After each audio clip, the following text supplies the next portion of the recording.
ফিরে এলাম বিরতির পর। পুলিশের গাঁজা চাষের বিরুদ্ধে অভিযান কিন্তু অব্যাহত রয়েছে।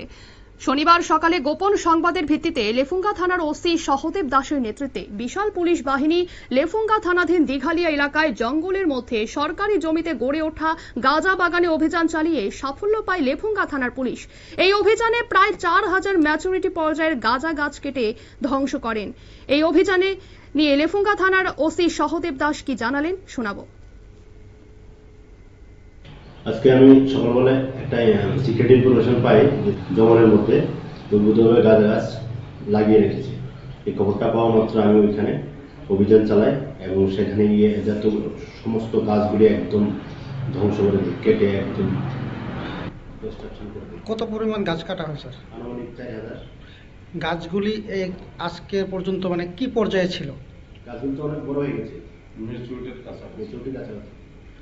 তো এই গাঁজা বিরোধী অভিযান আপনাদের আগামী দিনে জারি থাকবে কি নাকি বিশেষ করে? আমার এই অভিযান আরো আগে থেকে শুরু হয়েছে এবং এটা কন্টিনিউ জারি থাকবে। আমার এরিয়ার মধ্যে কেউ ইলিগালি এরকম ভাবে উদ্যোগ গাঁজা গাছ প্ল্যান্টেশন করতে পারতো না, সব ধ্বংস করে শেষ করে দেবো। যদি আরো ইনফরমেশন আসে আমি সব শেষ করে দেবো। ধন্যবাদ। আপনারা শুনলেন ওসির পক্ষ থেকে বক্তব্য। গোপন সংবাদের ভিত্তিতে এই অভিযান করা হয় এবং তিনি যদি খবর পান উনার থানা এলাকায় গাঁজা চাষ করা হচ্ছে তাহলে সব কেটে ধ্বংস করে দেবেন এবং লেফুঙ্গা থানার এই গাঁজা বিরোধী অভিযান ধারাবাহিকভাবে চলছে, আগামী দিনেও চলবে বলে জানিয়েছেন। নিয়ে নিচ্ছে ছোট্ট একটি বিজ্ঞাপন বিরতি, সঙ্গে থাকুন।